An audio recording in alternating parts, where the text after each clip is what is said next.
घने जंगल में दो पेड़ के ऊपर था एक चिड़ियों का घोंसला।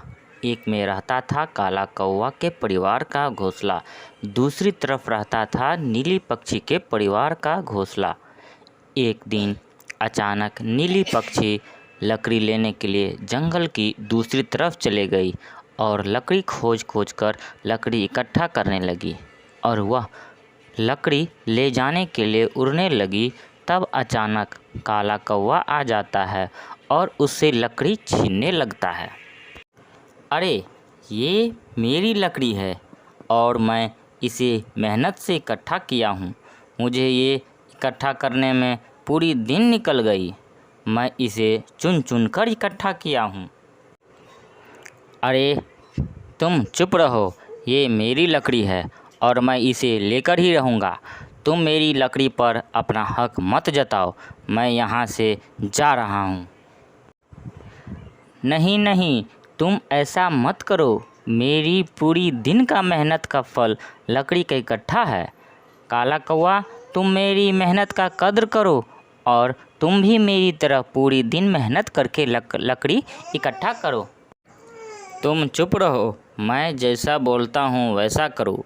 ये मेरी लकड़ी है, ठीक है, और मैं ये लकड़ी ले जा रहा हूँ। तुम अपना लकड़ी इकट्ठा करो। फिर काला कौवा लकड़ी का इकट्ठा उड़ते उड़ते लेकर वहाँ से अपने घोंसले चला गया और उसे अपनी पत्नी को दे दिया और बोला, ये लो लकड़ी का इकट्ठा। ये लकड़ी का इकट्ठा खोजने में मेरी पूरी दिन लग गई। इससे तुम अच्छे अच्छे खाना पकाना। उधर नीली चिड़िया काला कौवा की इस हरकत को देखकर बहुत उदास हो गई और उड़ते उड़ते अपने घोंसला की तरफ चला गया और अपनी पत्नी को बोला, काला कौवा मेरे साथ बहुत ही गलत किया। ऐसी हरकत मेरे साथ कोई भी नहीं किया जो उसने मेरे साथ किया। ऐसा क्या हुआ तुम्हारे साथ? क्या किया काला कौवा?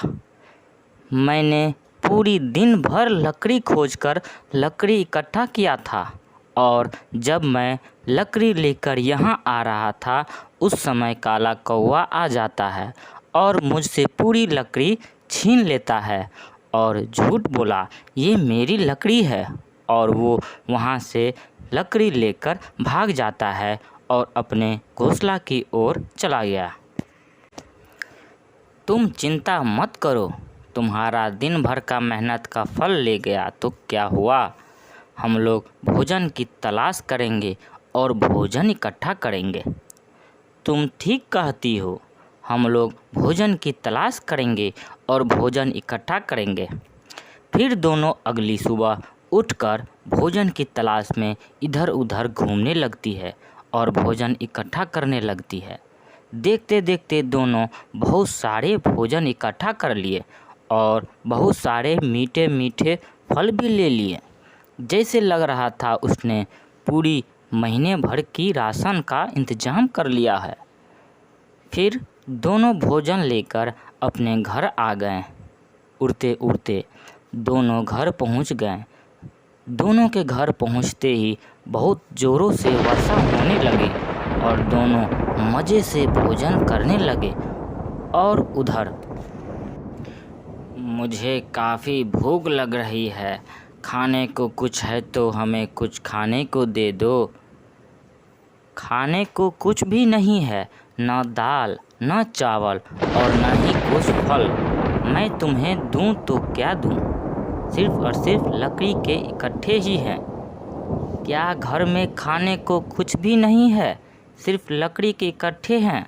मुझे तो काफ़ी भूख लग रही है, बाहर इतनी वर्षा हो रही है, मैं क्या करूं?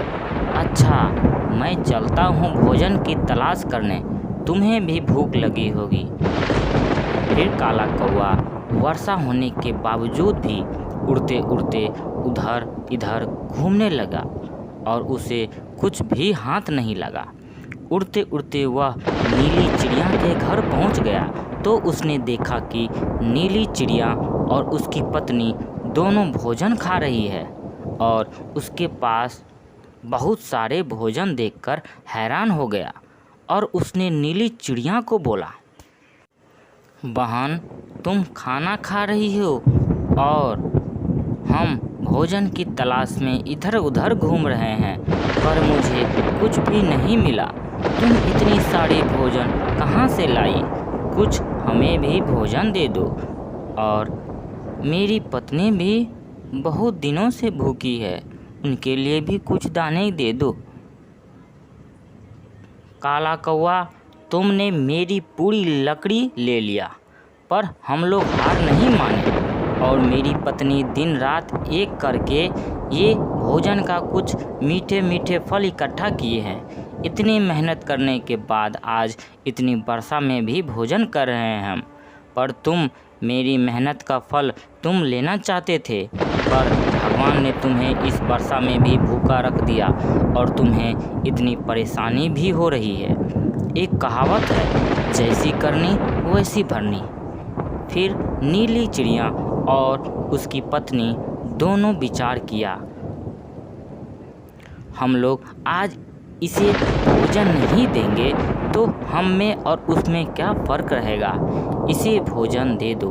फिर काला कौवा को भोजन दे देता है और काला कौवा उड़ते उड़ते अपने घोंसले की ओर चला गया और वहां पहुंचकर अपनी पत्नी को दे दिया और दोनों प्यार से भोजन करने लगे।